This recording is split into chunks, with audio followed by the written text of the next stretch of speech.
Hello kids, हम लोग कक्षा 11वीं एनसीईआरटी बायोलॉजी का 20वां चैप्टर पढ़ रहे हैं, गमन एवं संचलन। इसके पिछले पहले वीडियो में मैंने आपको पेशियों की संरचना बता दिया है। अब हम उसकी क्रियाविधि पढ़ेंगे कि पेशियां किस तरह से कार्य करती हैं, संकुचन और शिथिलन किस तरह से होती है। तो कुछ तो मैंने पिछले वीडियो में ही आपको समझाया है और अब हम इसको पूरी तरह से यहां पर समझेंगे। पेशी संकुचन की क्रियाविधि को सर्पी तंतु सिद्धांत द्वारा अच्छी तरह से समझा जा सकता है।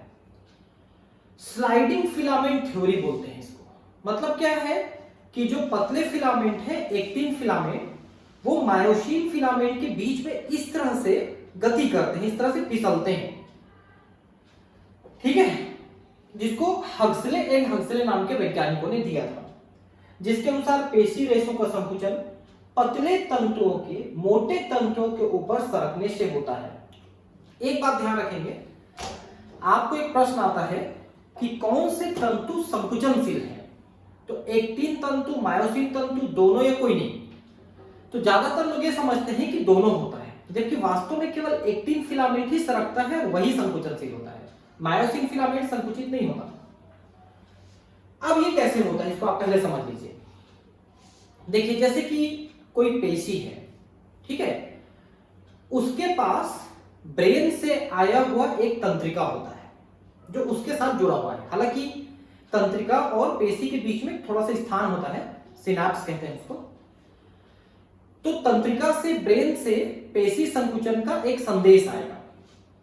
वो संदेश तंत्रिका के द्वारा इलेक्ट्रिकल फॉर्म में आता है, आवेश के रूप में आता है। और जब वो सिनैप्स में पहुंचता है तो वहां से, यानी तंत्रिका से, एक केमिकल रिलीज होता है जिसका नाम है एसिटाइलकोलिन। एक केमिकल स्रावित होता है वहां से, एसिटाइलकोलिन। और वो एसिटाइलकोलिन तंत्रिका से निकल के पेशी कोशिका में पहुंचती है। और पेशी कोशिका के ऊपर संवेदी होते हैं, संवेदी रिसेप्टर्स होते हैं, ग्राही होते हैं। वो एसिटाइलकोलिन के संदेश को ग्रहण कर लेते हैं जो तंत्रिका द्वारा आया है। फिर वो संदेश पेशी कोशिका के अंदर पहुंचता है और अंदर पहुंच के वो सार्कोप्लाज्मिक रेटिकुलम, जिसको हमने बताया था कि आपको एंडोप्लाज्मिक रेटिकुलम है, उसके अंदर पहुंचता है। और उसके अंदर जो कैल्शियम आयन होता है उसको कोशिका द्रव्य में, जिसको सार्कोप्लाज्म कहते हैं, उसको मुक्त करा देता है। तो संदेश आया इलेक्ट्रिकल फॉर्म में, फिर रिलीज हुआ केमिकल एसिटाइलकोलिन जो पहुंचा पेशी कोशिका में, पेशी कोशिका के अंदर सार्कोप्लाज्मिक रेटिकुलम में, फिर वहां पर से कैल्शियम आयन को मुक्त करा दिया। अब ये जो कैल्शियम आयन है वो एक्टिन फिलामेंट के ऊपर जो ट्रोपोनिन प्रोटीन का कैप लगा हुआ है, उस कैप को हटा देता है, जिससे एक्टिन का मायोसिन से जुड़ने वाला जो अंग है वो मुक्त हो जाता है और जाके मायोसिन से जुड़ने के लिए खींच के मायोसिन के पास जाके जुड़ जाता है, जिससे पेशी संकुचित हो जाता है। और जैसे ही तंत्रिका से आवेग आना बंद हो जाता है, संदेश आना बंद हो जाता है, वैसे ही सार्कोप्लाज्मिक रेटिकुलम अपने कैल्शियम को वापस खींच लेता है। तो जो ट्रोपोनिन है फिर से जाके एक्टिन के उस साइड को बाइंड कर देता है जो मायोसिन से जुड़ा होता है, तो वो फिर मायोसिन से अलग होकर दूर चला जाता है, इस तरह से शिथिलित हो जाता है। ठीक है, तो ये प्रक्रिया चलती है। केंद्रीय तंत्रिका तंत्र की प्रेरक तंत्रिका द्वारा एक संकेत प्रेषण से पेशी संकुचन का आरंभ होता है। प्रेरक तंत्रिका क्या होता है? देखिए, तंत्रिकाएं मुख्यतः वैसे तो 3 प्रकार की होती हैं, लेकिन 2 मुख्य प्रकार की हैं। एक है संवेदी, जिसको सेंसरी कहते हैं, और दूसरा है प्रेरक, जिसको मोटर कहते हैं। जैसे कि आपने यहां पर टच किया तो एक टच हमको ब्रेन में महसूस हुआ, ये संवेदी है, संवेदी तंत्रिका है जो संवेदना को अंग से लेकर ब्रेन तक लेके जाता है। फिर ब्रेन से एक मैसेज आया कि आप हाथ को हटा लो, तो वो जो मैसेज आया वो प्रेरक के द्वारा आया। यहां से मैसेज गया ब्रेन में संवेदी के द्वारा, और ब्रेन से मैसेज आया प्रेरक के द्वारा। तो किसी पेशी कोशिका में जो संदेश आता है वो प्रेरक तंत्रिका के द्वारा आता है, ब्रेन से या केंद्रीय तंत्रिका तंत्र से। केंद्रीय तंत्रिका तंत्र में ब्रेन और मेरुरज्जु दोनों शामिल हैं, ध्यान रखेंगे, स्पाइनल कॉर्ड। एक प्रेरक न्यूरॉन तथा इससे पेशी रेशे एक प्रेरक इकाई का गठन करते हैं। देखिए, इसको अपन न्यूरोमस्कुलर जंक्शन कहते हैं। मतलब मसल्स का न्यूरॉन के साथ इस तरह का जंक्शन रहता है, न्यूरोमस्कुलर जंक्शन। ठीक है। प्रेरक तंत्रिका और पेशी रेशा की सार्कोलेमा की संधि को तंत्रिका पेशी संगम या प्रेरक अंतपट्टिका कहते हैं। वही बताया मैं आपको, न्यूरोमस्कुलर जंक्शन मतलब तंत्रिका और पेशी का संगम, या इसी को कहते हैं प्रेरक अंतपट्टिका, मोटर एंड प्लेट। मतलब मोटर न्यूरॉन प्रेरक न्यूरॉन का अंतिम सिरा, उसका प्लेट कहते हैं। इस संगम पर एक तंत्रिक संकेत पहुंचने से एक तंत्रिका संचारी यानी एसिटाइलकोलिन मुक्त होता है। मैंने बताया ना कि अंतिम सिरे से एसिटाइलकोलिन मुक्त होगा, जो सार्कोलेमा में एक क्रिया विभव यानी एक्शन पोटेंशियल उत्पन्न कर देता है। और सार्कोलेमा क्या है? पेशी कोशिका की कोशिका झिल्ली है। उसमें संवेदी यानी कि ग्राही होते हैं, बहुत सारे रिसेप्टर्स होते हैं जो उसको ग्रहण करते हैं संदेश को। तो वहां पर एक्शन पोटेंशियल, क्योंकि एक्शन पोटेंशियल के बाद फिर उसमें पेशी में संकुचन होगा। यह समस्त पेशी रेशे पर फैल जाता है, जिससे सार्कोप्लाज्म में कैल्शियम आयन मुक्त होते हैं। कैल्शियम आयन कहां पर भरे थे? सार्कोप्लाज्मिक रेटिकुलम में, वो मुक्त हो गए सार्कोप्लाज्म यानी कोशिका द्रव्य में। कैल्शियम आयन स्तर में वृद्धि से एक्टिन तंतु पर ट्रोपोनिन की उप इकाई से कैल्शियम बंध बना करके एक्टिन के ढके हुए सक्रिय स्थान को खोल देता है। मैंने बताया ना कि कैल्शियम जो है ट्रोपोनिन को हटा लेता है एक्टिन से, तो एक्टिन का वो सिरा मुक्त हो जाता है जो मायोसिन से जुड़ता है। ठीक है, मुक्त हो गया। एटीपी के जल अपघटन से प्राप्त ऊर्जा का उपयोग कर मायोसिन सिस एक्टिन के खुले सक्रिय स्थानों से क्रॉस सेतु बनाने के लिए बंध जाते हैं। तो वो जो मायोसिन है वो एक्टिन के साथ क्रॉस ब्रिज यानी जुड़ जाता है, क्रॉस ब्रिज बनाता है। अभी देखेंगे अपन उसमें फोटो में चित्र दिखते हैं। ठीक है, ये देखिए चित्र को दिखाई देता हूं पहले मैं आपको, ये देखिए। ठीक है, ये मायोसिन तंतु है जिसमें ये ऐसा नाक सांप जैसा आपने अभी पिछले वीडियो में देखा था, एक संरचना है जिसमें एटीपी को ब्रेक करने वाला एंजाइम होता है, एटीपेज एंजाइम। और ये एक्टिन तंतु है। तो ये देखिए एक्टिन तंतु के साथ ये जुड़ गया दोनों, ये देखो जुड़ गए। इसी जुड़ाव को हम कहते हैं क्रॉस सेतु।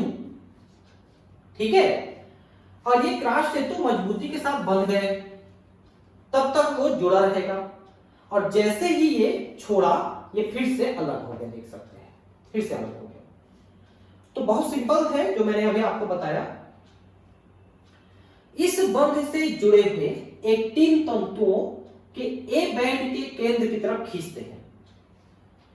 तो जो आई बैंड है, जो एक्टिन है, वो ए बैंड यानी मायोसिन की तरफ ऐसे खींचते हैं, क्योंकि ये इसके साथ जुड़ने के लिए खींचेगा ना। एक्टिन जो है मायोसिन से जुड़ने के लिए उधर जाएगा, मायोसिन नहीं मूव करता, एक्टिन मूव करता है मायोसिन से जुड़ने के लिए। इन एक्टिनों से जुड़ी हुई ए रेखा भी अंदर की तरफ खींच जाती है, जिससे सार्कोमियर संकुचित होकर के छोटी हो जाती है। ये देखिए संकुचित हो जाती है, खींच जाती है। तो मायोसिन ना, एक्चुअली मायोसिन खींचती नहीं है, एक्टिन ही खींचती है।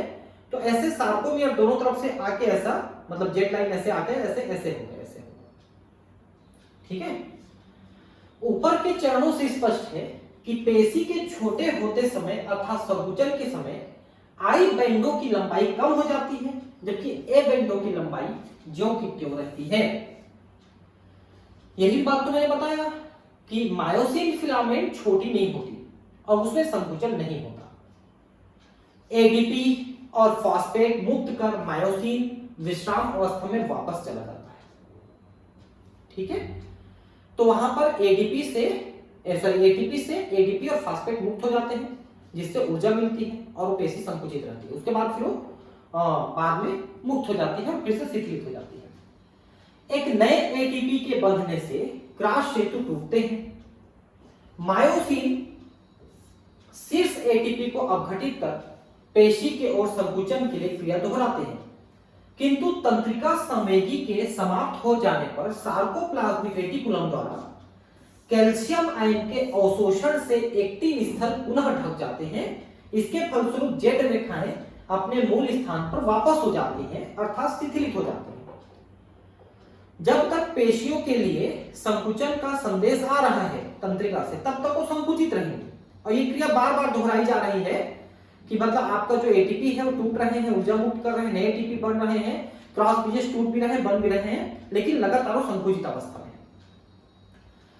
और जब ये संदेश आना बंद हो जाते हैं और कैल्शियम आयन वापस खींच लिए जाते हैं सार्कोप्लाज्मिक रेटिकुलम द्वारा, तो ट्रोपोनिन वापस जाके एक्टिन को बंद बना लेते हैं और एक्टिन का जो मायोसिन से जोड़ने वाला स्थान है वो ढक जाता है, जिससे वो शिथिलित हो जाते हैं, दूर चले जाते हैं, अर्थात शिथिलन हो जाता है। विभिन्न पेशियों में रेशों की प्रतिक्रिया अवधि में अंतर हो सकता है, मतलब कितने जल्दी कोई कर सकता है शिथिलन और संकुचन। तो सबसे फास्ट जो हमारे शरीर में मसल है, पेशी है, वो है हमारी पलकों की पेशियां। ये बहुत जल्दी शिथिलन और संकुचन करती है। पेशियों के बार बार उत्तेजित होने पर उनमें ग्लाइकोजन के अवायवीय विखंडन से लैक्टिक अम्ल का जमाव होने लगता है, जिससे थकान होती है, श्रांति होती है। अब इसको जरा आप समझ लीजिए। देखिए, पेशियां जब संकुचन शिथिलन कर रही हैं तो उनको ऊर्जा चाहिए, एटीपी चाहिए। एटीपी कौन बनाता है? माइटोकॉन्ड्रिया। कैसे बनाता है? श्वसन के द्वारा। अगर पेशी ज्यादा तेजी से बार बार काम कर रही है, आप दौड़ रहे हैं, भाग रहे हैं, काम कर रहे हैं, ज्यादा ऊर्जा की जरूरत पड़ रही है, लेकिन माइटोकॉन्ड्रिया उतनी ऊर्जा की सप्लाई के लिए ऑक्सीजन प्राप्त नहीं कर पा रहा है, क्योंकि ऑक्सीजन की सप्लाई लिमिटेड है हीमोग्लोबिन मायोग्लोबिन के द्वारा।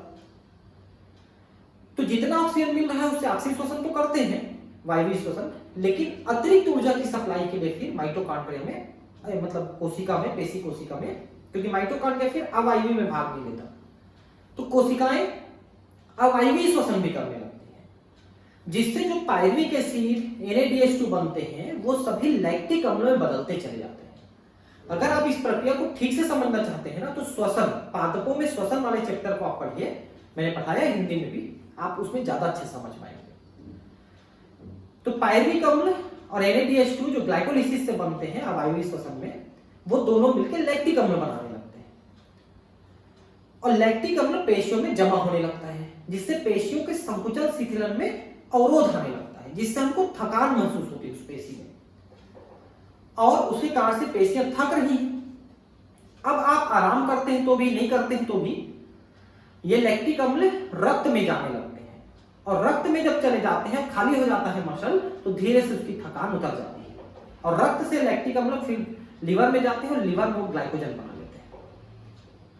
ठीक है, तो श्वसन में पेशियों में ग्लाइकोजन का सीधा प्रयोग होता है, आपको बता दें। ठीक है, बाकी अंगों में ग्लाइकोजन का सीधे प्रयोग नहीं होता, ग्लूकोज का प्रयोग होता है, लेकिन पेशियां सीधे ग्लाइकोजन के प्रयोग करने के लिए सक्षम होते हैं।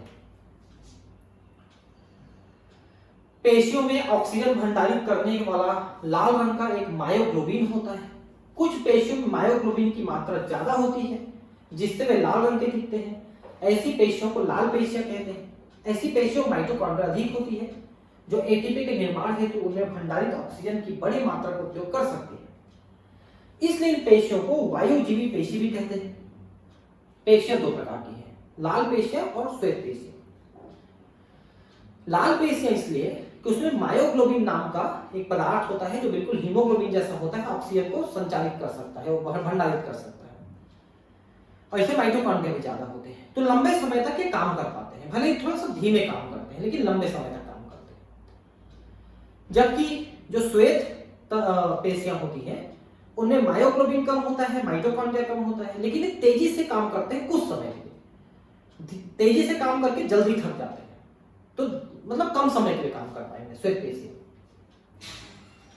दूसरी तरफ कुछ पेशियों में मायोग्लोबिन की बहुत कम मात्रा पाई जाती है, जिससे वे हल्के रंग की अथवा श्वेत रंग की प्रतीत होती हैं। ये श्वेत पेशियां, इन्हें माइटोकॉन्ड्रिया तो अल्पसंख्यक होती है, लेकिन पेशी द्रव्य जालिका अत्यधिक मात्रा में होती है।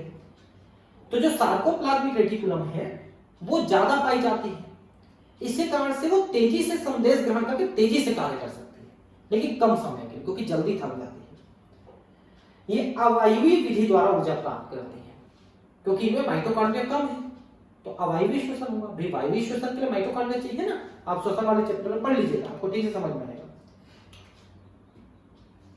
ये देखिए, यहां पर आप देखिए कि ये पेशी संकुचन का सर्पी तंतु सिद्धांत पहले तंतु की गति एवं आई बैंड तथा एच क्षेत्र की तुलनात्मक आकार देखिए। एच क्षेत्र क्या होते हैं? जब पेशियां शिथिलित अवस्था में होती है उस समय ये दोनों जो एक्टिन फिलामेंट हैं उनके बीच की दूरी ये एच जोन है, ठीक है।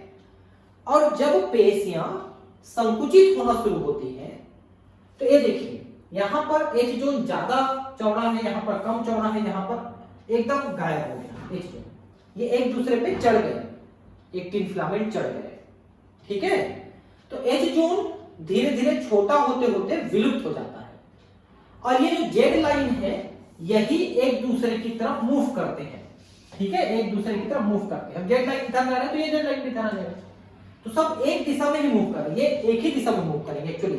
देखिए जैसे इधर भी जेड लाइन है तो सारे जेड लाइन एक दिशा में मूव कर रहे हैं, तो ये Z line sorry H line छोटा होता चला जा रहा है, ये देखिए, ठीक है। तो जेड लाइन ही मूव करती है, वही गति करती है और एक्टिन फिलामेंट ही गति करते हैं, मायोसिन नहीं, ठीक है।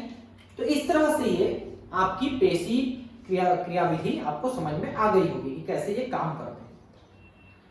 तो विशेषकर आपको वो प्रक्रिया समझनी है कि किस तरह से संदेश आते हैं, वो सार्कोलेमा में यानी कि कोशिका झिल्ली में पहुंचते हैं, फिर वहां से अंदर पहुंचते हैं, अंदर में सार्कोप्लाज्मिक रेटिकुलम में पहुंचते हैं, वहां से कैल्शियम आयन मुक्त होते हैं जो वहां पर ट्रोपोनिन को हटाते हैं एक्टिन में से, तो एक्टिन मायोसिन की तरफ जुड़ जाता है और ये प्रक्रिया उल्टी होती है तो फिर वो शिथिलित हो जाते हैं। इस चीज को आप सीख गए, समझ गए, तो पेशियां आपको इजीली समझ में आ जाएंगी। अब हम इसमें आगे बात करने वाले हैं वो है कंकाल तंत्र। आपके शरीर में क्या क्या बोन्स हैं, क्या क्या हड्डियां हैं, इनको हमको समझना है। तो हम अपने कंकाल तंत्र को दो भाग में बांटते हैं, एक है एक्सियल और दूसरा है एपेंडिकुलर।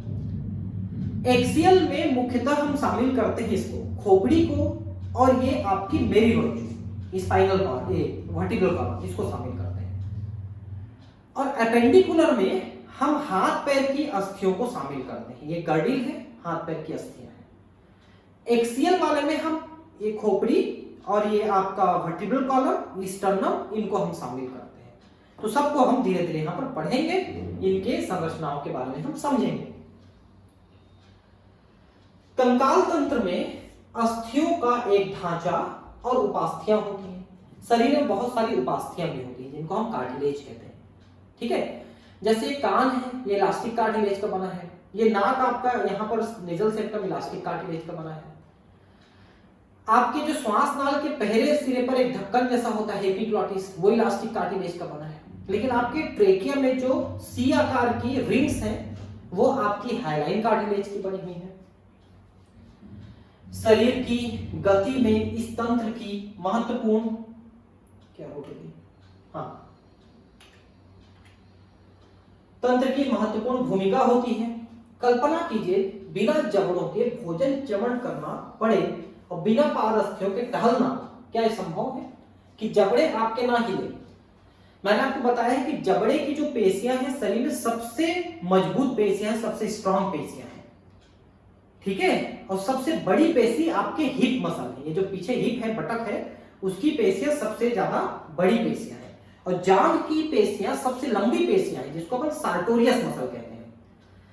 तो ये जबड़ा जो है ऐसे ऐसे हिलता है, तो निचला जबड़ा हिलता है ना ऐसे ऐसे, ऊपरी जबड़ा नहीं हिलता, ध्यान रखेंगे। तो इस जबड़े को हिलाने के लिए जो पेशियां हैं सबसे मजबूत पेशियां हैं। अस्थि एवं उपास्थि विशेष प्रकार के संयोजी ऊतक हैं। मैट्रिक्स में लवणों की उपस्थिति से अस्थियां कठोर होती हैं, जबकि कॉन्ड्राइटिन लवण उपास्थियों के मैट्रिक्स को प्लायबल बनाती है, अनन्य बनाती है। देखिए पहली बात तो ये समझिए कि अस्थियां और उपास्थियां दोनों ठोस है। क्यों? क्योंकि इनका जो मैट्रिक्स है, मैट्रिक्स किसको बोलते हैं? कोशिकाओं के बीच बीच में जो ऊतक द्रव्य पाया जाता है वो यहां पर दोनों में ठोस है। लेकिन अस्थियों के जो मैट्रिक्स है उसमें कैल्शियम लवण जमा हो जाता है, जिसके कारण से वो अधिक कठोर हो जाता है। जबकि उपास्थि का जो मैट्रिक्स है जिसको कॉन्ड्रीन कहते हैं, उसमें ये लवण अधिक मात्रा में जमाव नहीं होते, जिसके कारण से वो थोड़े लचीले रह जाते हैं, उपास्थि, इसी कारण से ज्यादातर उपास्थि लचीले हैं, जबकि बोन्स कठोर हैं, क्योंकि उनमें जमा हो जाते हैं कैल्शियम साल्ट, कैल्शियम लवण। मनुष्य में यह तंत्र 206 अस्थियों और कुछ उपास्थियों का बना होता है। इसे दो समूह में बांटा गया है, अक्षीय कंकाल और उपांगी कंकाल। देखिए ये 206 अस्थियां वयस्क अवस्था में है। बच्चा जब पैदा होता है तो उसके शरीर में करीब 308 अस्थियां होती हैं, जो बाद में जुड़ जुड़ करके कम हो जाती हैं, संलयित हो जाती हैं एक दूसरे से, और 206 अस्थियां बच जाती हैं। तो दो प्रकार के हम बांट सकते हैं, जैसा मैंने कहा था, अक्षीय कंकाल जो हमारा अक्ष बनाते हैं, खोपड़ी है, ये आपका वर्टिब्रल कॉलम है, स्टर्नम है, ये सब है, और ये रिब्स है। और उपांगी कंकाल जिसमें आपकी ये श्रोणि मेखला, अंश मेखला, श्रोणि मेखला, हाथ की हड्डियां और पैर की हड्डियां, ठीक है, ये कंधे की जो हड्डी है इसको अंश मेखला कहते हैं, ये जो बड़ी सी अस्थि है अंश मेखला है ना, पेक्टोरल गर्डिल, और ये कमर की बड़ी सी अस्थि को हम श्रोणि मेखला कहते हैं, है ना, इसको कहते हैं पेल्विक गर्डिल। और हाथ पैर की हड्डियां बहुत सारी हैं, धीरे धीरे बताते जाऊंगा मैं आपको। अक्षीय कंकाल में 80 अस्थियां होती हैं। नंबर आपको ध्यान रखेंगे जो शरीर की मुख्य अक्ष पर वितरित होती है। अब इसमें क्या क्या है देखिए, करोटी का मतलब होता है खोपड़ी, मेरुदंड ये वर्टिब्रल कॉलम पीछे की हड्डी, उरोस्थि, उर का मतलब होता है छाती में अस्थि यानी स्टर्नम, यहां पर स्टर्नम जिससे रिब्स जुड़े हैं, और पसलियां, ये साइड में पसलियां, तो ये हमारे अक्षीय कंकाल को बनाती है, ठीक है। करोटी, अब देखिए करोटी यानी खोपड़ी, अस्थियों के दो समुच्चय यानी दो ग्रुप होते हैं, एक है कपाली यानी क्रेनियल और आननी यानी फेशियल। देखिए ये जो हमारा ब्रेन बॉक्स है जिसमें हमारे ब्रेन फिट है, ये यहां से लेके पूरा यहां तक, ये फेस को छोड़ दें, बस ये फेस वाले हिस्से को छोड़ दें कान के पास से, ठीक है। तो बाकी पूरा जो है ये फेस वाले हिस्से को छोड़ के कान के पास से इधर पूरा पीछे ऊपर, ये पूरा हमारा है कपाल यानी क्रेनियम। और क्रेनियम का मतलब है जिसके अंदर ब्रेन फिट है, बड़ा सा ब्रेन है, 1.5 किलो के आसपास का ब्रेन है। और बाकी फेशियल, ये जो चेहरे में जो अस्थियां हैं, जैसे जबड़े हैं दोनों, नाक के अंदर है, ये इधर है, सब अस्थियां हैं, है ना। तो इन सभी को मिला के हम इसको बनाते हैं खोपड़ी को, ठीक है। कपाली और फेशियल से बना है जिनका योग 22 है। तो ये जो फेशियल है इसका योग 22 है, ठीक है। टोटल में मतलब खोपड़ी में 22 है ना, टोटल फेशियल में पूरे खोपड़ी में 22 है, क्योंकि 22 खोपड़ी में है और बाकी जो है आपके ये मेरुदंड है, साथ में ये स्टर्नम है और रिब्स है, इन सबको मिला के 80 होती है, केवल खोपड़ी में 22। कपाली अस्थियों की संख्या 8 होती है। ये जो हमारे ब्रेन बॉक्स मैंने बताया क्रेनियम, इसमें 8 बोन्स होते हैं। ये मस्तिष्क के लिए कठोर रक्षक बाह्य आवरण कपाल को बनाते हैं, तो मस्तिष्क को ये सुरक्षित रखे हुए हैं। और आननी भाग यानी फेशियल में 14 कंकाली अवयव होते हैं जो करोटी के सामने का भाग बनाते हैं। ये सामने का आपका फेशियल रीजन बनाते हैं, इसमें 14 बोन है और खोपड़ी में ऊपर ये कपाल में 8 बोन्स है, ये देखिए, ठीक है। तो ये देख सकते हैं कि ये यहां से लेके यहां तक आपके सामने का बोन है फेशियल, और पीछे वाला बोन है आपका ऊपर का ये कपाली बोन है जिसमें ब्रेन फिट है, ठीक है। तो सबसे नीचे का ये जो बोन है इसको हम कहते हैं ऑक्सीपिटल। फिर ये आजू बाजू में 2 बोन है टेम्पोरल, एक है यहाँ पर पेराइटल जो ये वाला हिस्सा बनाया है ऊपर का ये वाला हिस्सा, फिर फ्रंटल, ठीक है, फिर यहाँ पर टेम्पोरल तो बता रहे हैं, ठीक है। ये स्फिनॉइड ये बोन है, देखिए। अब बाकी सभी जो है आपकी है फेस में। अब फेस में कौन कौन से हैं, तो एथमॉइडल, लेक्राइमल, नेजल, ये नेथल लिखते हैं, नेजल है ये, ठीक है, नेजल, ठीक है। देखिए एथमॉइडल, ये जो आंख है इसके आसपास के बोन को एथमॉइडल कहते हैं, और आंख के मतलब जो कोटर है उसके अंदर एक छोटा सा लेक्राइमल है जो ये यहाँ पर रहता है, पतला सा लेक्राइमल, ठीक है। और ये जाइगोमेटिक अस्थि है, इस जाइगोमेटिक अस्थि के साथ हमारा निचला जबड़ा ऐसे जुड़ा होता है, इसी में ये ऐसे ऐसे जबड़ा नीचे का मूव करता है, इसी को जाइगोमेटिक आर्क कहते हैं, जाइगोमेटिक बोन के साथ जुड़ा है, ये सब फेशियल बोन है। निचला जबड़ा जो है मैंडिबल बोन का बना होता है, एक इधर मैंडिबल बोन होते हैं, ठीक है। और ऊपरी जबड़ा जो है मैक्सिला, प्रीमैक्सिला, पैलेटाइन, ये सब जबड़ों ये सब अस्थियों से बना होता है। तो मेन मैक्सिला अस्थि तो आपको दिख ही रहा है, ठीक है, ऊपरी जबड़े के। निचली जबड़ा सिर्फ मैंडिबल का बना होता है, डेंट्री भी बोन कहते हैं उसी को, लेकिन दो पार्ट है, एक इधर बीच में जुड़े हैं। और ऊपरी जबड़ा मैक्सिला, मैक्सिला, प्रीमैक्सिला, पैलेटाइन, ये तीन बोन होते हैं, लेकिन इसमें मैक्सिला ही लिखा है, ठीक है। और एक यहां पर घोड़े की नाल की आकार की एक पाई जाती है, जैसे वो आपका टंग क्लीनर होता है ना, जीभी, उसके जैसा दिखता है एक हाइवाइड बोन, जो जीभ के ठीक निचले हिस्से में पाई जाती है खोपड़ी में। हाइवाइड बोन एक होता है, ये जीभ को सपोर्ट प्रोवाइड करता है नीचे से। तो ये सारे बोन्स आपकी खोपड़ी में है, इस तरह से बनी हुई है, ठीक है। एक यू आकार की एकल अस्थि हाइवाइड मुख गुहा के नीचे स्थित होती है, यह भी कपाल में ही सन्निहित है, जो 22 बोन कपाल के देखे उनमें सन्निहित है। प्रत्येक मध्य कर्ण में 3 छोटी अस्थियां होती हैं, मैलियस, इंकस, स्टेपिस, इन्हें सामूहिक रूप से कर्ण अस्थिकाएं कहते हैं। हमारे कान के जो मिडिल ईयर है, मध्य कर्ण है, वहां पर पाए जाते हैं 3 बोन्स, मैलियस, इंकस, स्टेपिस। ये जो स्टेपीज है ये हमारे शरीर की सबसे छोटी अस्थि है, उसके साथ एक पेशी जुड़ी होती है, स्टेपेडियल मसल, स्टेपेडियल पेशी, वो भी हमारे शरीर की सबसे छोटी पेशियों में से है। तो ये तीनों बोन, एक 3 इधर है, ये 6 बोन है। ये 6 बोन शरीर में एकमात्र ऐसे बोन है जो सपोर्ट प्रोवाइड नहीं करते, मजबूती नहीं देते हैं, बल्कि बाह्य कर्ण से आंतरिक कर्ण में ध्वनि के आवेग को पहुंचाने का काम करते हैं, ध्वनि को पहुंचाने का काम करते हैं। क्योंकि एक तरफ ये बाह्य कर्ण से और दूसरी तरफ आंतरिक कर्ण से जुड़े होते हैं, बीच में मध्य कर्ण है जिसमें ये उपस्थित है। तो बाह्य कर्ण से आंतरिक कर्ण तक ध्वनि के आवेगों को पहुंचाने का कार्य करते हैं। ये एक इनका अलग टाइप का कार्य है, जिनको अपन कर्ण अस्थिकाएं कहते हैं, ठीक है।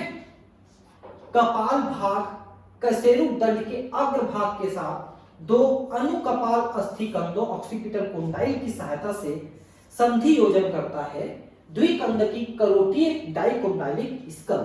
अब इसको आप थोड़ा ध्यान समझिए क्या बोल रहा है। ये जो हमारी खोपड़ी है ये हमारे वर्टिब्रल कॉलम के ऊपर ऐसे टिका हुआ है, ठीक है। हमारी ये जो रीढ़ की हड्डी है इसके ऊपर टिकी हुई है। तो खोपड़ी के निचले भाग में ऐसे 2 उभार पाए जाते हैं, जिसको अपन कहते हैं ऑक्सीपिटल कोंडाइल उभार, जो हमारे ये वर्टिब्रल कॉलम में 2 गड्ढे में जाके ऐसे फिट हो जाते हैं। उन गड्ढों को अपन कहते हैं ऑक्सीपिटल फैसेट, फैसेट मतलब गुहा, फैसेट में फिट हो जाते हैं, गुहा में। तो फिर से बता रहा हूं, कपाल के निचले हिस्से में 2 उभार हैं, कशेरुक दंड के ऊपर 2 गड्ढे हैं, उसमें जाकर फिट हो जाते हैं, ऑक्सीपिटल कोंडाइल ऑक्सीपिटल फैसेट में फिट हो जाते हैं। अब एक चीज और समझिए कि हमारी जो कशेरुक दंड है वो तो छोटे छोटे कशेरुकों से मिलकर बना हुआ है, जिनको अपन वर्टिब्री कहते हैं। तो उसका पहला वर्टिब्री है एटलस, उसी एटलस में 2 गड्ढे होते हैं जिसमें वो फिट होते हैं। तो हम लोगों की खोपड़ी यानी स्तनियों की खोपड़ी में और उभयचर जैसे मेढक है, इनकी खोपड़ियों में 2 उभार होते हैं, इसलिए हम लोग डाइकोंडाइलिक हैं, डाइकोंडाइलिक स्कल है हम लोगों का। जबकि सरीसृपों में और पक्षियों में एक एक उभार होता है, इसलिए वो लोग मोनोकोंडाइलिक होते हैं, एक कोंडाइल होता है उनमें, मोनो मतलब एक, हम लोग डाइकोंडाइलिक हैं, 2 कोंडाइल, ठीक है। तो ये देखिए कोंडाइल यहां पर दिखेगा आपको, ऑक्सीपिटल कोंडाइल, ऐसे 2 उभार नीचे पाए जाते हैं और वर्टिब्रल कॉलम के जो पहला वर्टिब्री है एटलस, इसमें 2 गड्ढे में से फिट हो जाते हैं। और वो जो देखिए जैसे कि ये एटलस है, तो ये ऐसे फिट रहता है अपने निचले वाले से, और ये भी ऐसे ऐसे घूमता है।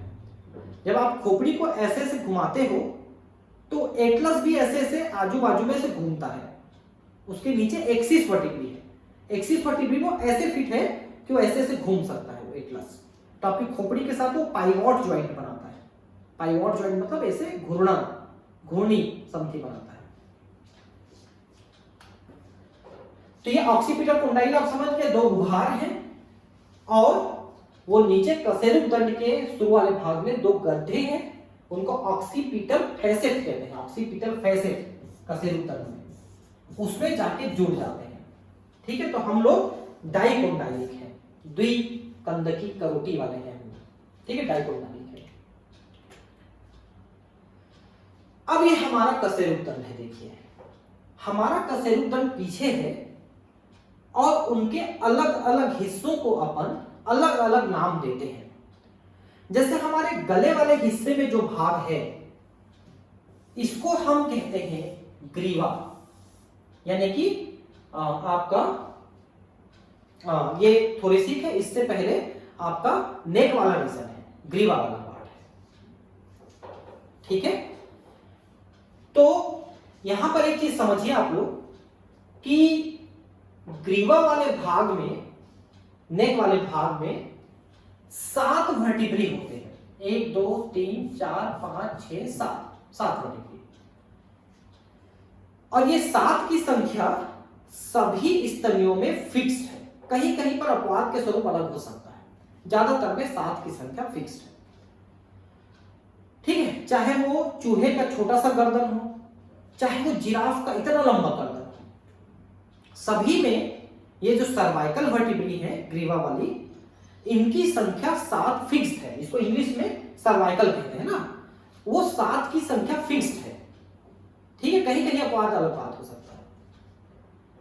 उसके बाद हमारे छाती के पिछले वाले हिस्से में जो पाया जाता है वो कहलाता है थोरेसिक, यानी कि वक्षी, वक्षी कहलाता है। इसमें 12 होते हैं, 1 2 3 4 5 6 7 8 9 10 11 और 12। ठीक लिखा ना, कहीं पर छूटा तो नहीं। तो 12 कशेरुकों से मिलकर बना होता है वक्षीय, और इन सभी 12 से पीछे से आते हैं 12 जोड़े रिब्स। इसके बारे में मैंने आपको श्वसन तंत्र में पढ़ाया है कि ये जो रिब्स हैं, पसलियां हैं, 12 इधर से 12 इधर से जाके पीछे हिस्से में 12 कशेरुकों से जुड़ जाते हैं। तो पीछे तो पूरे जुड़े हुए हैं 12 के 12, लेकिन आगे में थोड़ा अंतर है, ये भी बताऊंगा मैं आपको। इसके बाद लंबर वाला भाग है। लंबर का मतलब है कटी, यानी कमर, ये पेट वाला हिस्सा, कमर। इस वाले हिस्से में जो कशेरुक है उन्हें अपन लंबर कहते हैं, 5 होते हैं। उसके बाद हिप्स के अंदर ऐसे घुसे होते हैं, ये जो हमारा श्रोणी मेखला है, ऐसे श्रोणी मेखला, ऐसे 2 बोन है जो हम चलते हैं, ऐसे ऐसे कमर हिलती है, जो वो है ना। तो इसके बीच में जो एक जगह है ना, इसी में घुसा होता है कमर वाले, कमर के नीचे वाले हिस्से से। कमर वाला हिस्सा तो कमर में है, उन्हें घुसा है।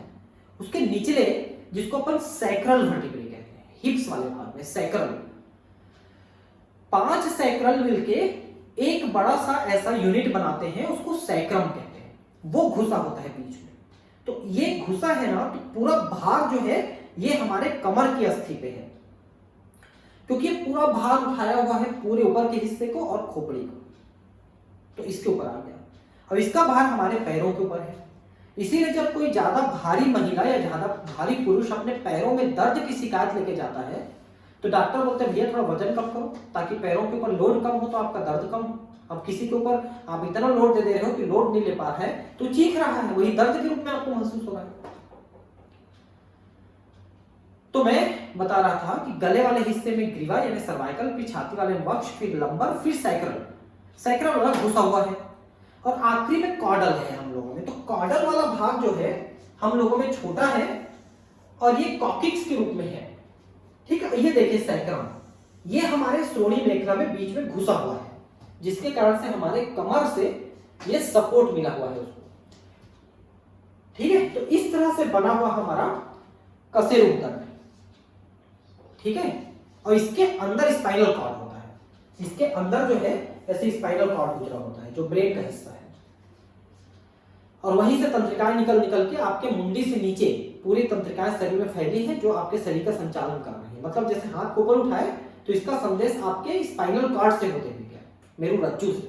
और ये मेरुदंड है, मेरुदंड अस्थियों का बना हुआ है, ये मेरुदंड अस्थियों का बना हुआ है। इसके अंदर खोखला हिस्सा है, उस खोखले हिस्से को एक ट्यूब जैसा बन गया, उसी के अंदर एक धागे नुमा पहुंची हुई है, ठीक है, जिसको हम कहते हैं मेरुरज्जु, स्पाइनल कॉर्ड, जो कि ब्रेन का हिस्सा है, और वहां से तंत्रिकाएं निकलती है।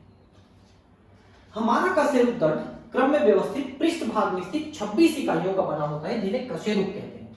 तो जो एक एक भाग है वो कशेरुक है, जिनकी टोटल संख्या 26 है। यह कपाल के आधार से निकलता है और धड़ भाग का मुख्य ढांचा तैयार करता है। तो हमारी खोपड़ी के ठीक नीचे से पूरा यहां तक गया है और पूरा हमारे धड़ का निर्माण कर रहा है। प्रत्येक कशेरुक के बीच का भाग खोखला या तंत्रिकी नाल होती है, जिससे होकर मेरुरज्जु गुजरती है। मैंने अभी बताया कि बीच में खोखला है जिससे एक ट्यूब बन गया है, उसी से मेरुरज्जु गया हुआ है, स्पाइनल कॉर्ड। प्रथम कशेरुक एटलस है और यह अनुकंपाल अस्थि कन्दों के साथ संधि योजन करता है। मैंने अभी थोड़ी देर पहले बताया था कि खोपड़ी के दो उभार कशेरुकदंड के दो गड्ढे में घुसे हुए हैं, वो दो गड्ढे एटलस नामक पहली वर्टिब्रे में बने हुए हैं। आप लोगों ने एटलस का नाम सुना होगा। अंग्रेजों में एटलस एक देवता है जिन्होंने पृथ्वी को उठाया हुआ है। हम भारतीयों में शेषनाग जो है एक देवता है जो पृथ्वी को उठाए हुए हैं। तो उन्होंने नामकरण किया है तो एटलस नाम दिया है, हम नामकरण करते हैं तो उसको शेषनाग बोलते हैं। तो जैसे पृथ्वी को एटलस उठाए हुए हैं, वैसे सिर को उठाया हुआ है एटलस, वो वर्टिब्री का नाम है, ठीक है। ठीक है, कशेरुकदंड कपाल की ओर से प्रारंभ करने पर ग्रीवा है 7, वक्ष है 12, कटी है 5। मैंने बताया था ना कि यहां कमर के पास 5 अस्थियां हैं जिसको अपन लंबर कहते हैं। त्रिक सेक्रमी 1 है। एक कैसे है? तो 3 सैक्रल वर्टिब्री आपस में जुड़ करके एक बना लिए हैं। त्रिक सेक्रमी यानी सेक्रम एक संयोजित है, और अनुत्रिक एक संयोजित है।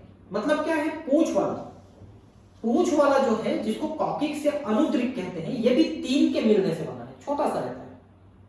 हमारे पूंछ नहीं है तो उसमें जाने वाला जो था वो छोटा सा रह गया है, उसी को त्रिक अनुत्रिक कहते हैं, अनुत्रिक, ठीक है, कॉकिक्स। ग्रीवा कशेरुकों की संख्या मनुष्य सहित लगभग सभी स्तनियों में 7 ही होती है, ये फिक्स होती है। स्तनियों में ग्रीवा की जो कशेरुकें हैं उनकी संख्या 7 होती है, ये फिक्स है।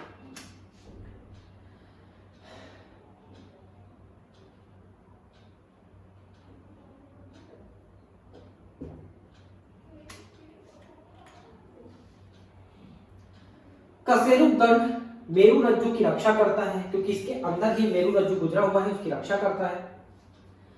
इससे कभी एक्सीडेंट में अगर रीढ़ की हड्डी टूटी तो ये मेरुरज्जु भी टूट जाती है और उसके कारण से उसके शरीर का निचला हिस्सा वहां से पैरालाइज हो जाता है, लकवा मार देता है, काम करना बंद कर देता है। सिर का आधार बनाते हैं और पसलियों तथा पीठ की पेशियों के संधि स्थल का काम करते हैं। तो पसलियां इसी से जुड़ी होती हैं, पीछे जाके मैंने बताया। और पीठ की जितने भी मसल्स होती हैं, पेशियां, वो भी कशेरुकदंड से जुड़ती हैं, जिससे आपके ये पूरे पीठ से लेकर कमर तक का भाग जो है आपके सपोर्ट में रहता है। उन्हीं पेशियों में दर्द होता है तो आपको पीठ का, कमर का दर्द चालू हो जाता है। उरोस्थी यानी स्टर्नम वक्ष की मध्य रेखा पर स्थित एक चपटी अस्थि है। अब स्टर्नम की बात करते हैं, जो हम श्वसन तंत्र में बात कर चुके हैं। देखिए ये स्टर्नम है, सामने की ओर कितना है पता है? ये यहां से लेकर के यहां तक का भाग स्टर्नम है। इसके पीछे वर्टिब्रल कॉलम आपको दिखाई दे रहा है, पीछे वाला वर्टिब्रल कॉलम का निचला हिस्सा दिखाई दे रहा है। स्टर्नम को उरोस्थी कहते हैं। उर में पाई जाने वाली अस्थि यानी छाती पाई जाने वाली अस्थि उरोस्थी। अब देखिए पीछे से हमारे सभी पसलियां जुड़ी हुई हैं वर्टिब्रल कॉलम से, मेरुदंड से, ठीक है। और सामने आती है 12 इधर से 12 इधर से। अब जो 12 आते हैं उनमें से 1 2 3 4 5 6 7, ये 7 तो आगे आके स्टर्नम से जुड़े होते हैं सभी, ठीक है। इनके जुड़ने वाले भाग में छोटा सा कार्टिलेज रहता है, ठीक है, जिसको अपन स्टर्नल कार्टिलेज कहते हैं, उसके माध्यम से जोड़ते हैं ये स्टर्नम से। कितने? 7 इधर से 7 उधर से। अब बचे 12 में से 7 के 5 बचा। अब पांचों में करते हैं, देखिए तो 8वां वाला, 9वां वाला और 10वां वाला, 8 9 और 10वां 3 ये जुड़ते हैं 7वें वाले से। 7 जो है 1 से 7 तक जुड़े स्टर्नम से, फिर 8 9 और 10 जुड़े 7वें वाले से, और बाकी 2 यहां पर मुक्त रूप से रहते हैं। देखिए ये वाला और ये वाला मुक्त रूप से सामने की ओर ऐसे हिल रहे हैं। तो फिर से बताता हूं, 7 की संख्या जो है वो जुड़े हैं स्टर्नम से। इन्हें सत्य पेशी कहते हैं, सत्य रिब्स कहते हैं, पसली कहते हैं, ट्रू रिब्स। अगले 3 वाले 7वें वाले से जुड़े हैं, इन्हें फॉल्स रिब कहते हैं, असत्य। और बाकी दोनों जो किसी से नहीं जुड़े हैं सामने में आके, उन्हें अपन फ्लोटिंग यानी मुक्त डोलनी कहते हैं, फ्लोटिंग, जो किसी से नहीं जुड़े हैं, ठीक है। तो इस तरह से 12 रिब्स इधर से और 12 रिब्स उधर से सामने आए हुए हैं, ठीक है। पसलियों की 12 जोड़ी होती है। प्रत्येक पसली एक पतली चपटी अस्थि है जो पीछे पृष्ठ भाग में कशेरुकदंड और आगे अधर भाग में उरोस्थि के साथ जुड़ी हुई है। तो आगे स्टर्नम से और पीछे कशेरुकदंड से जुड़े हैं। पृष्ठ सिरे पर 2 संधियोजन सतहें होती हैं, जिसके कारण से इसे द्विशिरस या बाइसिफेलिक भी कहते हैं। देखिए एक चीज और समझिए कि प्रत्येक पसली पीछे जाके ऐसे बाइफरकेट हो जाती है, ऐसे ऐसे दोनों साइड से, और यही जाके वहां पर कशेरुकदंड में जुड़ते हैं। तो पीछे से ऐसे 2 हो जाते हैं, इसके कारण से इनको बाइसिफेलिक कहते हैं, ताकि अच्छे से मजबूती से पीछे जुड़ सके। प्रथम 7 जोड़ी पसलियों को वास्तविक या सत्य पसलियां कहते हैं। पृष्ठ में ये वक्षी कशेरुकों और अधरी भाग में उरोस्थि से कचाव उपास्थि हाइलाइन कार्टिलेज की सहायता से जुड़ी होगी। तो मैंने कहा था ना कि सामने आने पर इनका छोटा सा हिस्सा कार्टिलेज का बना होता है, जो स्टर्नम से जुड़ने में मदद करते हैं, और ये कार्टिलेज हाइलाइन कार्टिलेज होता है। कार्टिलेज कई प्रकार के हैं ना, उपास्थि, हाइलाइन, इलास्टिक, कैल्सिफाइड, है ना, कई प्रकार के होते हैं। तो ये हाइलाइन कार्टिलेज की बनी होती है, जो सामने की ओर पसली के छोटे से हिस्से से जुड़ी हुई है, ये उपास्थि है। बाकी पूरी अस्थि है, पसली चपटी अस्थि है। 8वीं 9वीं और 10वीं, ठीक है, ये तीनों 7वें वाले से जुड़े हैं, ठीक है, 7वें वाले से जुड़े हैं। तो 8वीं 9वीं और 10वीं जोड़ी पसलियां उरोस्थि के साथ सीधे संधियोजन नहीं करती, बल्कि कचाव उपास्थि के सहयोग से 7वीं पसली से जुड़ी होती है, वही मैंने बोला। लेकिन हर एक के सिरे पर ये उपास्थि जरूर पाई जाती है। इन्हें वर्टिब्रोकॉन्ड्रल पसलियां कहते हैं। कूट यानी कि असत्य, यानी कि फॉल्स रिब्स कहते हैं, वर्टिब्रोकॉन्ड्रल पसलियां कहते हैं। पसलियों की अंतिम 2 जोड़ियां 11वीं और 12वीं अधर में जुड़ी हुई नहीं होती है, इसलिए उन्हें प्लावी पसलियां या फ्लोटिंग रिब्स कहते हैं, ठीक है। तो फ्लोटिंग रिब्स जो होती हैं वो सामने की ओर किसी चीज में नहीं जुड़ी होती हैं और मुक्त डोलनी कहलाते हैं, जिनको प्लावी भी कहते हैं। वक्षी कशेरुक, पसलियां और उरोस्थि मिलकर पसली पंजर यानी रिब कैच की संरचना बनाते हैं। इसके बारे में मैंने आपको श्वसन तंत्र में भी पढ़ाया है कि ये पूरा एक थोरेसिक केज बनता है, वक्ष पिंजर बनता है, जिसके अंदर आपके लंग्स यानी फेफड़े और हृदय सुरक्षित रखे हुए हैं। तो सामने स्टर्नम है, साइड में पसलियां हैं और पीछे आपका वर्टिब्रल कॉलम है। इन तीनों से मिलकर के बना हुआ है ये, ठीक है। ये पूरा थोरेसिक केज है जिसके अंदर आपकी लंग्स और हार्ट सुरक्षित है। अब है पादों की अस्थियां। तो अग्रपाद यानी हाथ की अस्थियां, इसको आप समझ लीजिए पहले। तो सबसे पहले तो कंधे की अस्थि समझिए, जिसको हम कहते हैं अंश मेखला।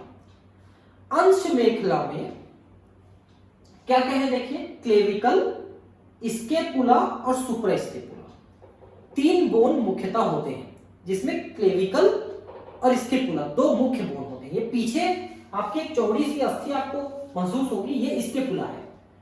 और कंधे में ऐसे करके एक रॉड जैसी अस्थि होती है, ठीक है, इसको हम क्लेविकल कहते हैं। तो ये 2 मुख्य अस्थियां हैं इसमें। तो आधा हिस्सा इधर है, आधा हिस्सा इधर है, आपकी ये अंश मेखला की। अब फिर यहां से जुड़ी होती है हाथ की अस्थियां, जिसकी पहली अस्थि है ह्यूमेरस, इसको ह्यूमेरस कहते हैं। फिर रेडियस अल्ना है, तो रेडियस ये छोटी वाली है, अल्ना थोड़ी बड़ी वाली अस्थि है, रेडियस अल्ना, जो यहां पर जुड़ी हुई है कोहनी में। फिर एक कलाई की अस्थि है, जिसको अपन कार्पस कहते हैं, जो छोटे छोटे कार्पल्स की बनी होती है, 8 कार्पल्स की, जिससे आपकी कलाई ऐसे ऐसे मुड़ सकती है। ये कलाई की अस्थि, इसको कार्पस कहते हैं, कार्पस। और ये हथेली बना हुआ है मेटाकार्पस, जिसे 5 मेटाकार्पल हैं, ऐसे लंबी लंबी 5 मेटाकार्पल, जिससे हथेली बनी हुई है। फिर ये उंगलियां हैं, जो फेलेंजेस की बनी हुई है, जिसमें 3 फेलेंजेस हैं उंगलियों में, और अंगूठे में 2 फेलेंज है।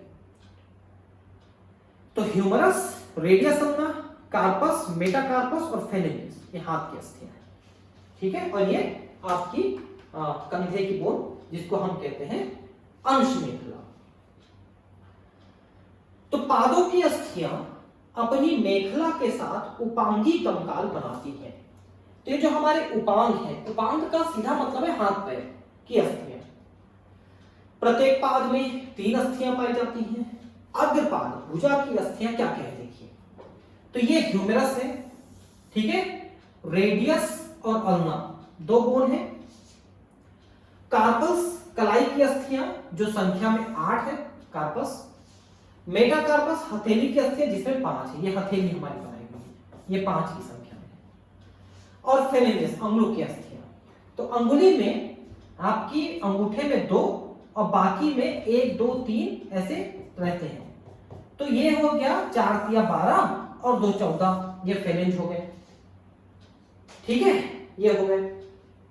अब पैर की अस्थियों में अगर हम देखें, तो पैर में जांघ की अस्थि फीमर है, उरु अस्थि, यानी जांघ की अस्थि सबसे लंबी है हमारे में। उसके बाद टीबिया और फिबुला, जो आपके ये इसकी अस्थियां हैं, ये शैंक की अस्थि, जो घुटने से नीचे और ये नीचे फुट से ऊपर की पार्ट है, इसकी अस्थियां हैं। और टार्सल, ये आपके ठीक पैर के निचले हिस्से में जो ज्वाइंट है, से एक गांठ जैसा भी दिखेगा, वो सभी टार्सल्स हैं। तो टखने की अस्थियां संख्या में 7 है, जैसे हमारी ये कलाई में 8 है, वैसे यहां पर 7 है। फिर मेटाटार्सल, ये फुट को बनाती है, इस लंबाई में 5 है। और उंगलियां, तो उंगलियां में फेलेंजेस वैसे ही है जैसे हाथ में है, 2 है और 4 की, 2 है और बाकी चारों में 3 है। कब के आकार की एक अस्थि, जिसे पटेला कहते हैं, घुटने को अधर की ओर से ढकती है, इसको घुटना फलक या घुटने की कटोरी कहते हैं। घुटने की कटोरी, घुटने में कटोरी जैसे महसूस होगा सामने की ओर, तो घुटने को मजबूती देते हैं, क्योंकि घुटना ऐसे करके ऐसे खुल रहा है, तो ऐसे करेंगे तो घुटना यहां से टूट सकता है, तो उसको मजबूती देता है घुटने की कटोरी, जिसको अपन पटेला कहते हैं। सेसमॉइड बोन है, सेसमॉइड बोन का एक प्रकार है पटेला, ठीक है। अब अंश और श्रोणी मेखला। अंश मेखला, अंश मतलब कंधा, श्रोणी मतलब कमर की अस्थियां अक्षीय कंकाल और क्रमशः अग्र पश्चपातों के बीच संधि योजन में सहायता करती हैं, क्योंकि ऊपर ये जो वर्टिब्रल कॉलम है, हेड है, इनको सपोर्ट देने में मदद करता है। नीचे ये पूरे पैरों के साथ जुड़ा हुआ है, ऊपर भी हाथों के साथ जुड़ा हुआ है। प्रत्येक मेखला के 2 अर्ध भाग होते हैं, ये देखिए, इधर भी आधा है, इधर भी आधा है। कमर में भी 2 भाग हैं, जो ऐसे ऐसे ऐसे हिलता है आपका। अंश मेखला के प्रत्येक अर्ध भाग में एक क्लेविकल एवं एक स्केपुला होती है। स्केपुला कंधे की पीछे साइड में महसूस करोगे तो चौड़ी सी बोन रहेगी, ये स्केपुला कहलाती है। और ये कंधे में एक ऐसी लंबी सी बोन ऐसे जा रही थी, मैंने बताया, ये क्लेविकल है। 2 मुख्य भाग है। स्केपुला वक्ष के पृष्ठ भाग में, यानी पीछे भाग में, देखिए, है ना, दूसरे एवं सातवीं पसली के बीच स्थित एक बड़ी चपटी त्रिभुजाकार अस्थि है। तो पसलियों के लेवल में आप देखेंगे तो दूसरी पसली से लेकर के सातवीं पसली के बीच में ये फैला हुआ है पीछे। ठीक है, इसके पुला के पश्च चपटे त्रिभुजाकार भाग में एक उभार एक विस्तृत चपटे प्रबंध के रूप में होता है। इसे क्रोमियन प्रोसेस कहते हैं। क्लेविकल इसके साथ संधि योजन करती है। तो यहां पर इसके पुला में क्रोमियन है जिसके साथ क्लेविकल जुड़ा हुआ है और मसल्स जुड़े हुए हैं। एक क्रोमियन के नीचे एक अवनमन जिसे ग्लिनॉइड गुहा कहते हैं ह्यूमरस के शीर्ष के साथ कंधे की जोड़ बनाने के लिए संधि योजन करती है। ये देखिए, ये जो आपका स्केपुला क्लेविकल है, इनके यहां पर एक गड्ढा है, गड्ढा, उसी को ग्लिनॉइड कैविटी कहते हैं, जिसमें हाथ की बोन ऐसी घुसी हुई है। हाथ के बोन जिसको ह्यूमरस कहते हैं, इसके सिरे में ऐसा गोल बॉल जैसा होता है और गड्ढे में ऐसे घुसा हुआ है। तो बॉल एंड सॉकेट ज्वाइंट बनता है वहां पर, कंदुक खल्ली का संधि, बॉल एंड सॉकेट ज्वाइंट, जिससे हमारा कंधा कैसे भी ऐसे हिला पा रहे हैं हाथ को। तो बॉल एंड सॉकेट ज्वाइंट कैसे बना? तो यहाँ पर एक गड्ढा है, उस गड्ढे को अपन कहते हैं क्लिनॉइड कैविटी, जो हमारे अंश मेखला में है, और ये हमारे हाथ के बोन में एक उभार है जो यहाँ पर जाके से फिट किया हुआ है ऐसे। तो कंदुक संधि का, कंदुक खल्ली का संधि बना हुआ है यहाँ पर। प्रत्येक क्लेविकल एक लंबी पतली अस्थि है जिसमें दो वक्र पाए जाते हैं। इस अस्थि को समानतः जत्रुक यानी कॉलर बोन कहते हैं।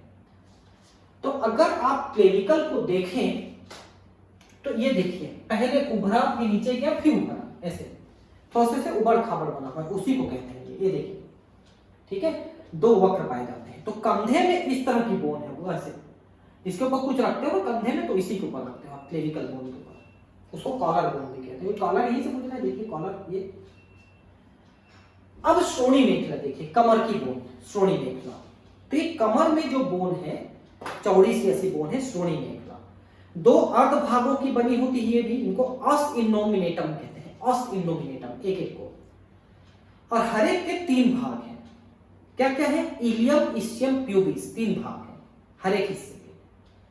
तो श्रोणी मेखला दो हिस्से का, अस इनोमिनेटम, और हर एक के तीन तीन हिस्से, इलियम, इस्चियम, प्यूबिस।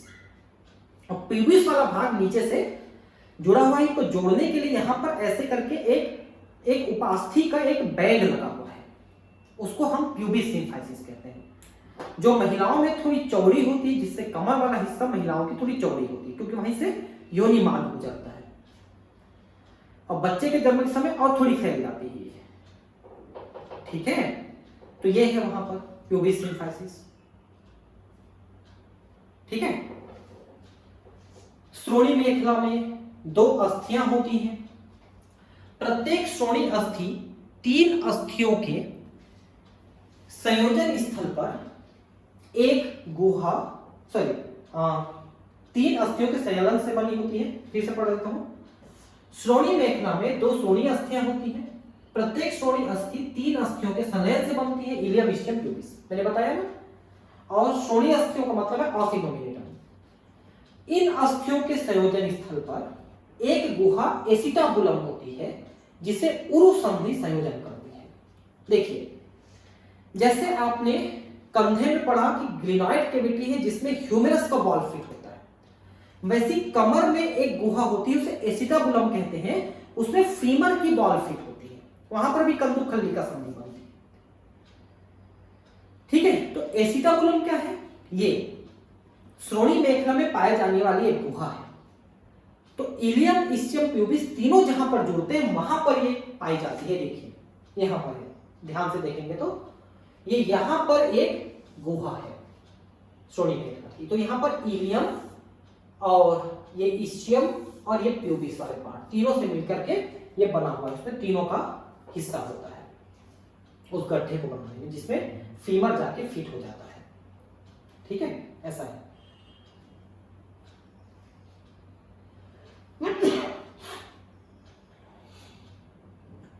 अधर भाग में श्रोणी मेखला के दोनों भाग मिलकर प्यूबिक संलयन बनाते हैं, जिसमें रेशेदार उपास्थि होती है, प्यूबिक सिम्फाइसिस। मैंने बताया ना कि दोनों जुड़े होते हैं। श्रोणी मेखला के दोनों भाग ऐसे प्यूबिक सिम्फाइसिस द्वारा, जो फाइब्रस कार्टिलेज, जो सबसे मजबूत कार्टिलेज होती है उपास्थि, उससे जुड़ी होती है।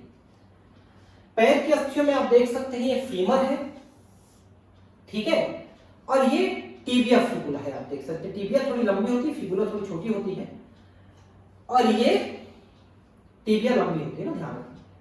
पटेला मैंने बताया था ज्वाइंट में पाया जाने वाला एक कटोरी जैसी संरचना है जो मजबूती देता है, सेस्मॉइड बोन का प्रकार है। उसके बाद ये जो ज्वाइंट है हमारे ऊपर के और नीचे का, ये वाला भाग टार्सल्स का बना हुआ है, 7 टार्सल है, हाथ में 8 टार्सल से यहाँ पर 7 टार्सल है। फिर ये फुट वाला पार्ट बना हुआ है मेटाटार्सल का, और उंगलियां बनी हुई है फेरिंजेस का। तो इनकी सभी की संख्या मैंने बता दिया, 33 बोन है टोटल मिलाकर के। संधि या जोड़, देखिए हमारे शरीर में गतिशील और अगतिशील दोनों प्रकार के जोड़ पाए जाते हैं। जैसे ये हमारी खोपड़ी है, खोपड़ी में जो अस्थियां हैं, आपने देखा 8 अस्थियां तो कम से कम कपाल की बनाई हुई है और 14 अस्थियां फेस की बनाई हुई है। तो इसमें ज्यादातर जो ज्वाइंट है वो इमूवेबल है, केवल एक जबड़ा हिल सकता है, बाकी सभी नहीं हिल सकते।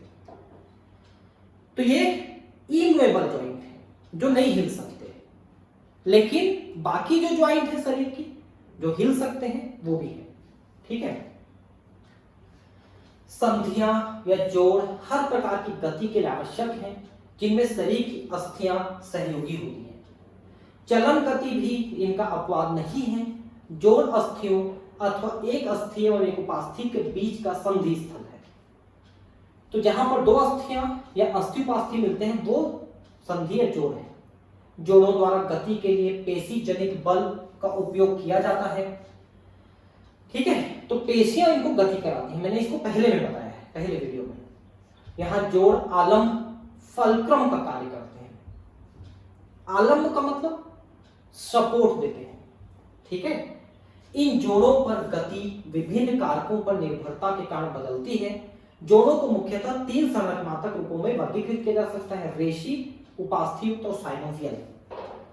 तो रेशा यानी कि फाइबर के द्वारा जुड़े हुए, उपास्थि मतलब उपास्थि के द्वारा जुड़े हुए, तीसरा साइनोवियल जिनके बीच में द्रव होता है, साइनोवियल द्रव, तो ज्यादा मूवेबल होते हैं, जैसे ये साइनोवियल द्रव होता है। रेशीय जोड़ यानी फाइबरस जोड़ किसी प्रकार गति नहीं होने देते, जैसे हमारे कपाल की अस्थियां हैं। इस तरह के जोड़ द्वारा कपाल की चपटी अस्थियां जो घने रेशी संयोजी ऊतक की सहायता से सूचर के रूप में कपाल बनाने के लिए संयोजित होती है। सूचर मतलब ऐसे दरार दिखेगी, ऐसे लाइन दिखेगी, जैसे 2 चीजों को जोड़ोगे तो लाइन नहीं दिखती है, जैसे ये 2 चीज जोड़ दे तो लाइन दिख रही है, वही है सूचर, ठीक है। उपास्थि युक्त जोड़ों में अस्थियां आपस में उपास्थ्यों द्वारा जुड़ी होती है। कशेरुकदंड में 2 निकटवर्ती कशेरुकों के बीच इस प्रकार के जोड़ हैं जो सीमित गति होने देते हैं। देखिए, एक तो अभी आपने पढ़ा कि जो रिब्स हैं, रिब्स सामने स्टर्नम से जोड़ते हैं तो उपास्थि के द्वारा जोड़ते हैं, जो हाइलाइन उपास्थि। साथ में देखिए जो कशेरुकदंड के आपने जो 26 कशेरुक पढ़े, उनके बीच में भी उपास्थियां पाई जाती हैं गद्दे के रूप में, इंटरवर्टिब्रल डिस्क कहते हैं। तो हम जब झुकते हैं, सीधे होते हैं ऐसे वैसे, तो उतने को करने देते हैं आराम से, और वहीं पर अगर घिस जाते हैं तो वहां पर दर्द हो जाता है या सूजन आ जाता है तो दर्द होता है। साइनोवियल जोड़ों की विशेषता 2 अस्थियों की संधि और सतह के बीच तरल से भी साइनोवियल गुहा की उपस्थिति है। तो साइनोवियल द्रव बीच में रहता है जिससे वो ज्यादा मूवेबल हो जाता है, जैसे हाथ पैर की ज्यादातर संधियां। इस तरह की व्यवस्था में पर्याप्त गति संभव है। ये जोड़ चलन समेत कई तरह की गति में सहायता करते हैं। कंदुक खल्लिका संधि जो यहाँ पर है और यहाँ पर है, मैंने बताया। कब्जा संधि ये है कोहनी और घुटने की, जो एक दिशा में खुलती है, कब्जा जैसा दरवाजा एक दिशा में खुलता है, कब्जा लगाता है उसमें, वैसा एक दिशा में खुलता है। धुराग्र संधि, ये जो मुंडी हमारी ऐसे ऐसे घूम रही है, ये पाइवोट जॉइंट है, धुराग्र पाइवोट जॉइंट, ठीक है। और एटलस और अक्ष के बीच में, ये तो मैंने बताया। विसर्पी संधि, ग्लाइडिंग संधि कार्पल्स के बीच में, ये कार्पल के बीच में, ये ऐसी कलाई मोड़ रही है। और सैडल जॉइंट, ये जो अंगूठा है इसका ये कार्पल के साथ जो जॉइंट है, ये देखिए सैडल जॉइंट है, ये जो इस तरह से घूम सकता है। कुछ उदाहरण है ये जॉइंट्स के। अब आखिरी में आ गया पेशियां और कंकाल तंत्र के विकार। क्या क्या विकार हो सकते हैं हमारी हड्डियों में, पेशियों में? तो तो पहला है माइस्थेनिया ग्रेविस। देखिए, हमारे शरीर में ऑटो इम्यून स्व प्रतिरक्षा विकार उत्पन्न हो जाते हैं। मतलब क्या होता है कि हमारा प्रतिरक्षा तंत्र हमारे ही शरीर के भागों को नष्ट करने लगता है। उसका एक उदाहरण है माइस्थेनिया ग्रेविस। अभी मैंने कुछ देर पहले बताया था आपको कि तंत्रिका का जो आवेग पेशियों में आता है, उन आवेग को ग्रहण करने के लिए वहां पर रिसेप्टर्स होते हैं, ग्राही होते हैं, जो आवेग को, संदेश को ग्रहण करके पेशी के अंदर लेके जाते हैं। तो अगर वो ग्राही नष्ट कर दिए जाएं तो संदेश पेशियों के अंदर नहीं पहुंचेंगे। तो हमारा जो इम्यून सिस्टम है उन्हीं ग्राहियों को नष्ट कर देता है एंटीबॉडी बना के, तो उनका वो शरीर लकवा मारने लग जाता है, फिर वो संदेश पेशियों के अंदर नहीं पहुंच पाएंगे। यह एक स्व प्रतिरक्षा विकार है जो तंत्रिका पेशी संधि को प्रभावित करता है। इससे कमजोरी और कंकाली पेशियों का पक्षघात होता है, ये भी मैंने आपको बताया। नेक्स्ट है पेशीय दुष्पोषण, मस्कुलर डिस्ट्रॉफी। पेशियां जो है कमजोर होने लगती है, नष्ट होने लगती है। विकारों के कारण कंकाल पेशियों का अनुक्रमित अभाषण, मतलब एकदम क्रमिक रूप से डिजेनरेट होने लगते हैं, नष्ट होने लगते हैं पेशियां, और व्यक्ति जो है धीरे धीरे कमजोर होकर मौत हो जाती है इसकी। अब तानिका, देखिए ये है आपका टिटेनस। शरीर में कैल्शियम आयनों की कमी से पेशियों में तीव्र ऐंठन होता है तो टिटेनस हो जाता है। संधि शोथ आर्थराइटिस, जोड़ों में सूजन हो जाता है। शोथ का मतलब सूजन, क्योंकि जो द्रव है वो सूख जाता है जोड़ों में, वहां पर उपास्थि का स्तर लगा हुआ है जो घर्षण से बचाता है, वो घिस जाता है तो सूजन आने लगता है, दर्द होता है। ऑस्टियोपोरोसिस, यह उम्र संबंधी विकार है जिसमें अस्थि के पदार्थों में कमी से अस्थि भंग की प्रबल संभावना है। एस्ट्रोजन स्तर में कमी इसका सामान्य कारण। महिलाओं में जनरली ऑस्टियोपोरोसिस होता है। एस्ट्रोजन का स्तर जैसे जैसे कम होते जाता है 35, 40, 50 साल की उम्र में, वैसे वैसे अस्थियों में कैल्शियम आयन की कमी होने लगती है तो अस्थियां भंगुर हो जाती हैं और कमजोर होकर टूटने लग जाती हैं। गाउट, गाउट क्या होता है, शरीर में यूरिक अम्ल ज्यादा बनता है तो जोड़ों में जमा होने लगता है, जिससे जोड़ें गति करना बंद कर देती है, उनमें सूजन हो जाता है। ठीक है दोस्तों, अगले क्लास में हम अगला चैप्टर पढ़ेंगे। ये चैप्टर हमारा यहाँ पर खत्म हो जाता है। Thank you, bye.